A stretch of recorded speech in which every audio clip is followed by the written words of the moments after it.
Brand new CEO. You're taking over for Tom Falk, who was CEO for 16 years. Yes. What do investors need to know about you?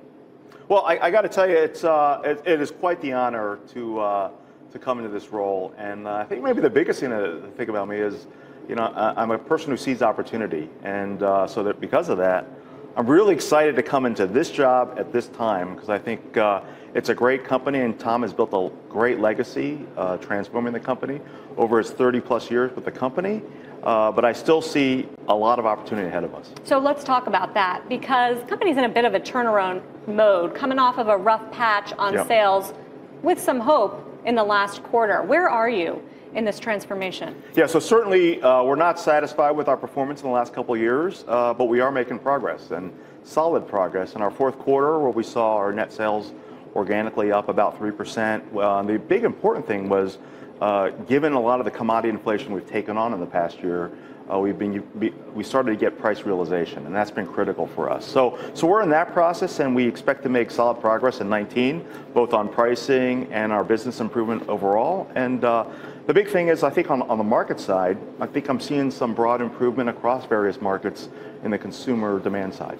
Some analysts want to know whether there's a growth problem at this company. What do you say to that? I would say we have great growth opportunity and more that I've seen in other companies. I spent my career throughout CPG and worked a lot on the food side. I think in contrast in our categories, we still have a lot of runway ahead of us. And the reason I say that is our categories are big. They tend to be, consumers tend to use a lot of our product and therefore they spend a lot of money in our categories.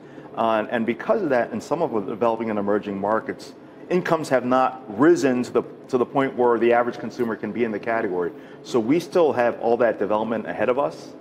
If I use the baseball analogy, Sara, I'd say in a 9-inning baseball game, we're probably in the second or third inning of our long-term development. Does it make it tougher for you that one of your main competitors, Procter & Gamble, is far ahead in terms of its own transformation and really seeing the fastest sales growth they've seen in years?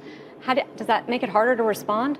I don't know that it makes it harder to respond, and we're focused on what we can control, and we're managing our business to try to drive category growth with our with our retail partners, and we're focused on bringing the right sets of innovation and the right value proposition to our consumers. And part of it is the backdrop, and I know you've talked a lot about the costs rising, pulp prices, freight costs. What's that environment like right now? How bad is it? I don't know it's bad. I would say, for perspective, 2018 was a year of record commodity inflation for us, so the biggest in our history. However, I think our teams have done an excellent job responding to it, and we've managed our costs effectively. That's been a calling card of KC. We have a great cost program. We manage our business with strong financial discipline.